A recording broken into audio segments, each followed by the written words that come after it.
नमस्कार मेरे प्यारे सभी दर्शक वृंद। लंबे समय के बाद आज मैं आप सबके सामने उपस्थित हुआ हूँ। इस बीच में मेरा स्वास्थ्य बिगड़ जाने की वजह से मैं उपस्थित नहीं हो सका, अपने वीडियो का निरंतरता नहीं दे सका।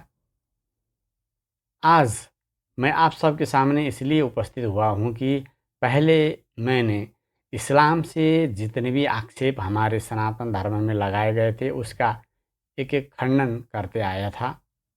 आज से मैं हमारे चार धरोहर वेदों के जो मूलभूत बातें हैं, हमारे ही इतर वेदों के बाद इतर धर्मशास्त्र में किस तरह से उन वेदों की बातों को बहुत विवेचनात्मक रूप में विश्लेषण किया गया है, इन सभी बातों को मैं समन्वय करके दिखाने का प्रयास करूँगा।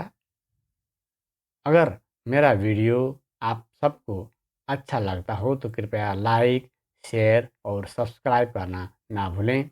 आइए चलते हैं वेदों की तरफ। दर्शक वृंद, मैं आप सबको आज यजुर्वेद का अध्याय 31 का मंत्र संख्या 18 की तरफ ले चल रहा हूँ। इस 18वां मंत्र हमारे वेदों की बात हमारे सनातन के अन्य धर्म ग्रंथों में किस तरह से विवेचन किया गया है, कितना विस्तारित रूप में बताया गया है और ईश्वर तत्व को यानी परम तत्व को कितना सहज और सुंदर तरीके से बताया जा रहा है, यह बात मैं आप सबके सामने दिखाने जा रहा हूँ। आइए सबसे पहले वेद का यह मंत्र जान लेते हैं। इस मंत्र का मंत्र दृष्टा ऋषि उत्तर नारायण है, देवता आदित्य है। इस मंत्र का छंद निचृत त्रिष्टुप है।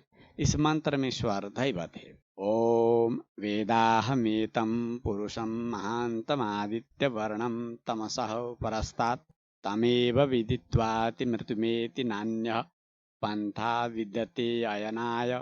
मैं इसका पद अन्वय भी दिखा रहा हूँ, आप पढ़ सकते हैं। वेद अहम एतम पुरुषम महांतम आदित्य वर्णमित्यादित्य वर्णम तमसः परस्तात् तम एव विदित्वा अतिमृत्युम इति न अन्य पंथा विद्यते अयनाय। इस मंत्र का भावार्थ यानी मूलभूत विषय में हिंदी में और नेपाली में भी समझाने का प्रयत्न कर रहा हूँ।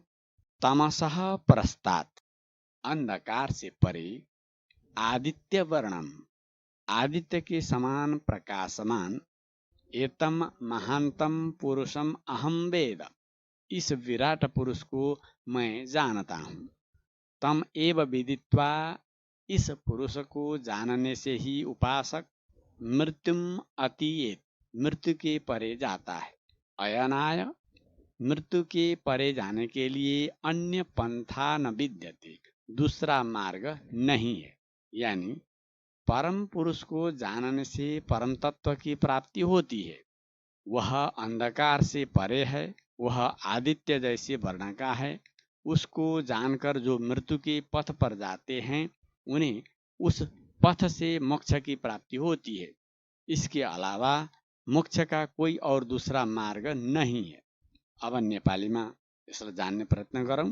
तामसः परस्तात् अंधकारदेखि पर, आदित्य वर्णम आदित्यकै समान प्रकाशमान, एतम महान्तम पुरुषम अहम वेद यस विराट पुरुषलाई मैले जान्दछु। तम एव विदित्वा यस पुरुषलाई जान्नाले नै उपासक मृत्युम अतीयेति मृत्युदेखि पर जान्छ। अयनाय मृत्युदेखि पर जानका लागि अन्य पन्था न विद्यते दोस्रो मार्ग छैन। त्यस महान पुरुष अर्थात् परमात्मा जो सूर्य जस्तै तेजस्वी छ र अज्ञानजनित अन्धकारले अछुत छ, त्यसलाई मैले जाने। त्यसलाई जानेर मृत्युभन्दा पर गइन्छ। यसभन्दा बाहेक अर्को कुनै मोक्षको मार्ग छैन। अब आइए इसी मंत्र को श्वेताश्वतरोपनिषद का अध्याय 3 मंत्र संख्या 8 में दिया गया है। वहाँ भी हूबहू वेद में जैसे मंत्र आया उसी तरह से रखा गया है। वेदाहमेतं पुरुषं महान्तमादित्य वर्णं तमसः परस्तात् तमेव विदित्वाति मृत्युमेति नान्यः पंथा विद्यते अयनाय। यानी वहां पर दिया जा रहा है कि मैं उस महान पुरुष को जानता हूं जो आदित्य की भांति चमक रहा है, अंधकार से परे है। उसी को जानकर मृत्यु को लांघा जा सकता है। इस संसार से सदा के लिए प्रयाण करने के लिए दूसरा कोई मार्ग नहीं है। नेपालीमा अब सुन्नुहोस्। मैले त्यस महान पुरुषलाई जान्दछु जो आदित्यकै भाँति चम्किरहेको छ, अन्धकारदेखि अत्यन्त टाढा छ। उसैलाई जानेर मात्रै मृत्युदेखि पार हुन सकिन्छ। यस संसारबाट सदाको लागि प्रयाण गर्नको लागि अर्को दोस्रो कुनै मार्ग छैन। अब इसी मंत्र को जो बातें आई है हूबहू कूर्म पुराण के उत्तर भाग का अध्याय 9 का श्लोक संख्या 13 में आया है। वहां पर जो अध्याय है उस अध्याय का जो विषय है उसमें महादेव के विश्वरूपत्व का वर्णन तथा ईश्वर संबंधी ज्ञान का प्रतिपादन, ये शीर्षक है। तो वहां पर देखिए ये मंत्र हूबहू वहां आया है। किस तरह से? वेदाहमेतं पुरुषं महान्तमादित्य वर्णं तमसः परस्तात् तद विज्ञाय परिमुच्येत विद्वान नित्यानंदी भवति ब्रह्मभूतः। इस तरह से वहां पर श्लोक आया है। तो इस श्लोक का जो अर्थ है यह गीता प्रेस से दिया गया है, मैं वहां से लिया हूं। मैं इस तमोगुण से परे आदित्य के समान वर्ण वाले अर्थात प्रकाशयुक्त महान पुरुष को जानता हूँ। इसे जानकर विद्वान मुक्त हो जाता है और नित्य आनंद स्वरूप तथा ब्रह्ममय हो जाता है। अब नेपाली में जान्ने प्रयत्न गरौँ। मैले यस तमोगुणदेखि पर आदित्य जस्तै वर्ण भएको अर्थात प्रकाशयुक्त महान पुरुषलाई जान्दछु। यसलाई जानेर विद्वान मुक्त हुन पुग्दछन् र नित्य आनंद स्वरूप तथा ब्रह्ममय होना पुग्दछन्। अब इसी बात को शिव पुराण में 2 जगह दिखाया गया है। देखिए मैं वो भी दिखा रहा हूँ। सबसे पहला शिव पुराण का संहिता 5 यानी उमा संहिता का अध्याय 27 का श्लोक संख्या 25 में आया है। वहां पर जो शीर्षक है उस अध्याय का अमरत्व प्राप्त करने की 4 यौगिक साधनाएं, इस शीर्षक पर आया है। तो देखिए मैं पढ़ के सुनाता हूँ। यहाँ जो पहला पंक्ति हुबहू है और दूसरा पंक्ति में थोड़ा सा फर्क है, बातें वही है। वेदाहमेतं पुरुषं महान्तमादित्य वर्णं तमसः परस्तात् तमेव विदित्वाति मृत्युमेति नान्यः पंथा विदते प्रायणाय।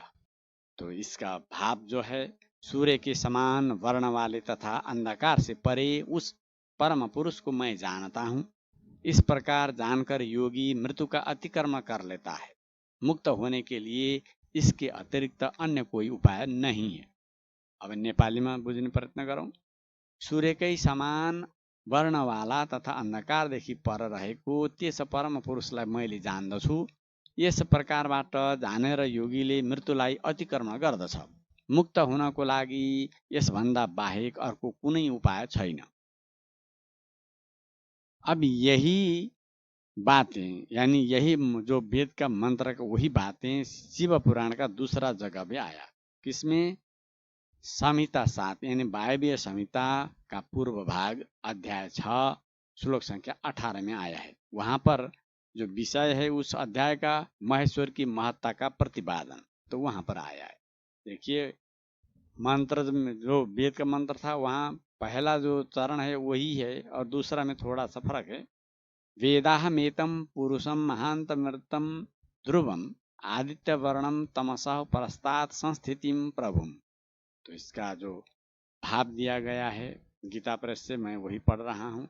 मैं इन महान अमृत स्वरूप अविनाशी पुरुष परमेश्वर को जानता हूँ। इनकी अंग कांति सूर्य के समान है।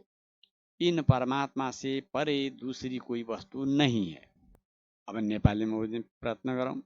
मैले यस महान अमृत स्वरूप अविनाशी पुरुष परमेश्वरलाई जान्दछु। यसको अंग कान्ति सूर्यकै जस्तो छ। यस परमात्मादेखि पर दोस्रो कुनै वस्तु छैन। अब यही बातें जो वेद का जो मंत्र का जो बातें थी, वही बातें गरुड़ पुराण के आचार कांड का अध्याय 236 का श्लोक संख्या 6 में भी आया है। वहाँ जो विषय है, शीर्षक है उस अध्याय का आत्मज्ञान निरूपण, गरुड़ पुराण में। तो देखिए वहाँ यहाँ भी पहला चरण वही है, दूसरा में थोड़ा सा फर्क है। वेदाहमेतं पुरुषं चिद्रूपं तमसः परम् सोहमस्मिति मोक्षाय नान्यः पंथा विमुक्तये।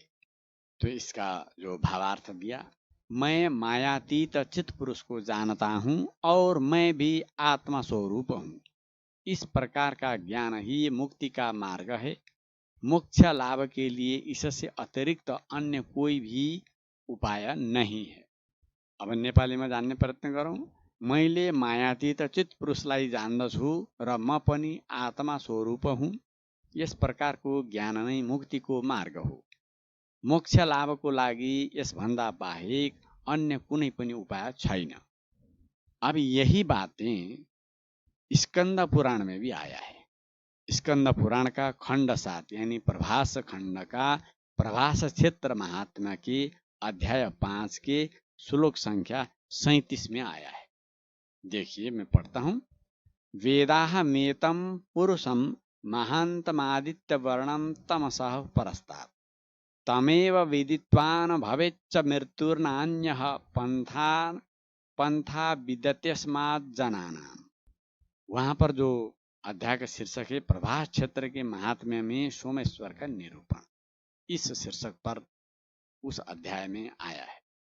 तो इसका भावार्थ मैं पढ़ता हूँ। यह नवल किशोर प्रेस लखनऊ से मैंने लिया है।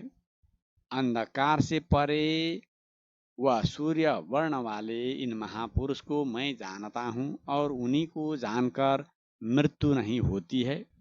मनुष्य के लिए इससे अन्य मार्ग विद्यमान नहीं है। अब नेपाली में जानने प्रयत्न गरौँ। अन्धकारदेखि पर अथवा सूर्य वर्णवाला यस महापुरुषलाई मैले जान्दछु र यसैलाई जानेर मृत्युबाट पार तरिन्छ। मनुष्यको लागि यसभन्दा अन्य मार्ग विद्यमान छैन। जिस उपासक ने परमात्मा का दर्शन कर लिया, वह उस दिव्य अनुभव की सार्वजनिक घोषणा करता हुआ कहता है कि मैंने उस महान पुरुष यानी ब्रह्मांड रूपी पुरी में शयन करने वाले का दर्शन कर लिया है। उसे मैंने जान लिया है। वह दिव्य पुरुष आदित्य वर्ण है, अखंड प्रकाश युक्त है।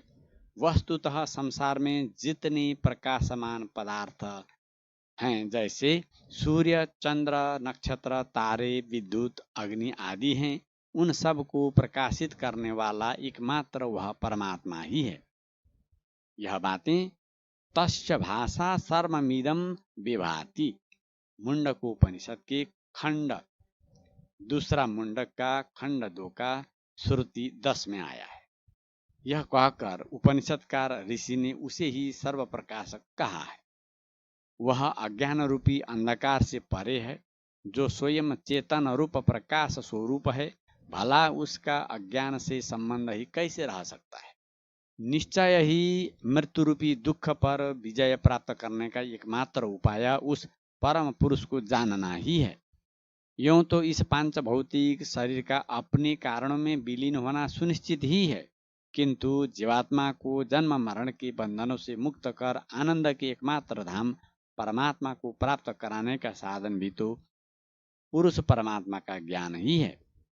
आर्य ग्रंथों की यह सुनिश्चित धारणा है कि मृत्यु पर विजय प्राप्त करने का उपाय तो परमात्मा ज्ञान ही है।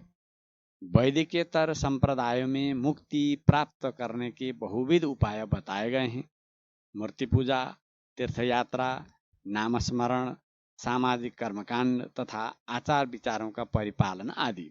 किंतु वेद ने तो ईश्वर के ज्ञान के अतिरिक्त अन्य किसी उपाय की संभावना से ही इनकार कर दिया है, जिसे प्रयुक्त कर मुक्ति की विभीषिका से पीछा छुड़ाया जा सके। अतः वेद का मंत्र ने स्पष्ट कहा है, नान्यः पंथा, यानी अन्य कोई मार्ग नहीं है। अब नेपालीमा बुझ्ने प्रयत्न गरौँ। जुन उपासकले परमात्मा को दर्शन गरेको छ। उसले त्यस दिव्य अनुभवको सार्वजनिक घोषणा गर्दै भन्दछ कि मैले उस महान पुरुष ब्रह्माण्ड रूपी पुरीमा शयन गर्ने भालेको दर्शन गरेको छु। उसलाई मैले जानेको छु। त्यो दिव्य पुरुष आदित्य वर्ण जस्तो छ, अखण्ड प्रकाशयुक्त छ। वस्तुतः संसारमा जति पनि प्रकाशमान पदार्थ जस्तै सूर्य, चन्द्र, नक्षत्र, तारा, विद्युत, अग्नि आदि छन्, ती सबैलाई प्रकाशित गर्नेवाला एकमात्र उही परमात्मा नै हो।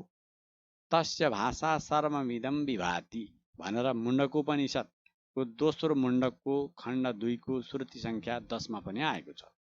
उपनिषदकार ऋषिले उसैलाई नै सर्वप्रकाशक भनेका छन्।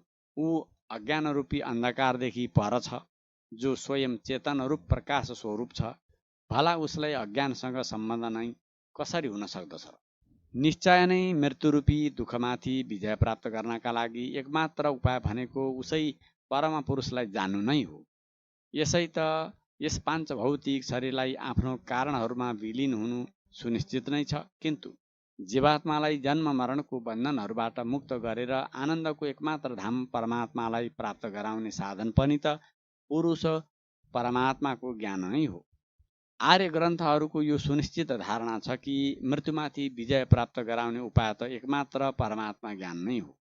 वैदिकेतर सम्प्रदायहरूमा मुक्ति प्राप्त गर्नका लागि बहुविध उपायहरू बताइएका छन्, जस्तै मूर्ति पूजा, तीर्थयात्रा, नामस्मरण, सामाजिक कर्मकाण्ड तथा आचार विचारहरूको परिपालन आदि। किन्तु वेदले त ईश्वरको ज्ञानको अतिरिक्त अन्य कुनै उपायको सम्भावना देखिनै नकारेको छ, जसलाई प्रयुक्त गरेर मुक्तिको विभीषिकाबाट पिछा छोडाउन सकियोस्। अत वेदको यस मन्त्रले स्पष्टसँग भनेको छ कि नान्य पन्था, अन्य कुनै मार्ग नै छैन। हवस् त दर्शकवृन्द, फेरि अर्को कड़ीमा भेटौँला। आजलाई यति नै। दर्शकवृन्द, मैं फिर दूसरी कड़ी में आप सबके सामने उपस्थित होऊंगा। आप सबसे विदा लेता हूँ।